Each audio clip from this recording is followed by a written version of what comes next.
एक बेबी मैं और कर लूँ, 2 है ना तो अभी कम है, 3 हो जाएँगे तो और अच्छा लगेगा। तो ये मैंने ही एक कमेंट आया था कि आप एक बच्चा और कर लीजिए। एक नहीं 3-4 कमेंट आए थे तो उनकी कमेंट पढ़ के हमें हँसी आने लगी थी कि अभी तो 2 में हम सारा दिन मतलब हमको बिल्कुल टाइम नहीं मिलता है। अगर 3 हो गए तब तो हम ना जाने कहाँ पे पहुँच जाएँगे। तो ये तो कहते हैं नहीं भगवान की देन है, तो जिसको जो है, लेकिन हाँ हमारी फैमिली कंप्लीट है तो हमें कोई टेंशन लेने की ज़रूरत नहीं है कि हमें एक और हो या 2 हो। हमारे 2 हैं बस, हमें इसी में खुशी है। और बाकी तो बहुत लोगों के 4 होते हैं तो उसमें भी कोई दिक्कत थोड़ी ना होती है, वो भी खुशी की बात होती है। बच्चे कहते हैं किस्मत से ही आते हैं, 2 4 10 जितने भी बच्चे हों माँ बाप की जान होते हैं। तो यहाँ पे हम लोग आ गए थे, समोसे ये ले आए थे शाम को। आज हम इनके ऊपर गुस्सा रहे थे कि हम पूरे दिन हो गया था हमने खाना नहीं खाया था। सोचो दोपहर में मतलब बनाया था 1 बजे और शाम के बज रहे हैं 5:30 या 6 ऐसे ही टाइम हो रहा था।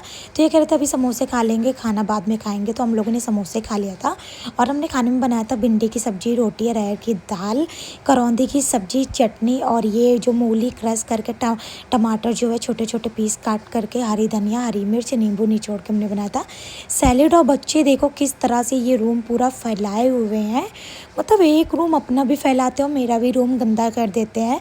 तो हम बोलते तो कहती मम्मा आप मुझे मेरे रूम में रहने नहीं देती हो, इसलिए हम आपका रूम ज़्यादा गंदा करते हैं, क्योंकि हम अपने ही रूम में अधिकतर रहते हैं तो बच्चे भी मेरे ही पास रहते हैं। बर्तन वगैरह लगा दिया था, फिर गुजिया लेके आए थे, गुजिया हम लोग ने खाया। और जो बेटा है कुंज देखो कैसे फ्रिज खोल के जा रहा था और कुकुम्बर निकाल रहा था। तो कह रहा मम्मा मुझे कुकुम्बर खाना है। तो हमने कहा बेटा कट करके रखा है, मम्मा से मांगो तो। और वो टी शर्ट से मतलब नीचे छुपा रहा है, क्योंकि वो पैंट नहीं पहना हुआ है। वो इतना जान रहा है कि मम्मा ब्लॉग शूट कर रही है तो मैं ऐसे ना दिखूं, तो वो टी शर्ट से ही छुपा रहा था। और जो बेटी है उसको हम पढ़ाने बैठ गए थे, दोनों बच्चों को। आधा 1 घंटा हमने बच्चों को पढ़ाया, 1-2 घंटा हाँ ऐसे ही पढ़ाया था। और फिर हमने थाली लगा दिया था, रात के बज रहे थे 9:30। एक कमेंट आया था कि दीदी आपके यहाँ जो जेंट्स दिख रहे हैं वो कौन है। तो वो जो जेंट्स जो है वो भैया हैं, शॉप पे हमारे काम करते हैं और घर पे भी रहते हैं। तो परमानेंट मतलब घर ही पे रहते हैं, अपना शॉप खोलते हैं इनके साथ जाके, फिर घर आ जाते हैं।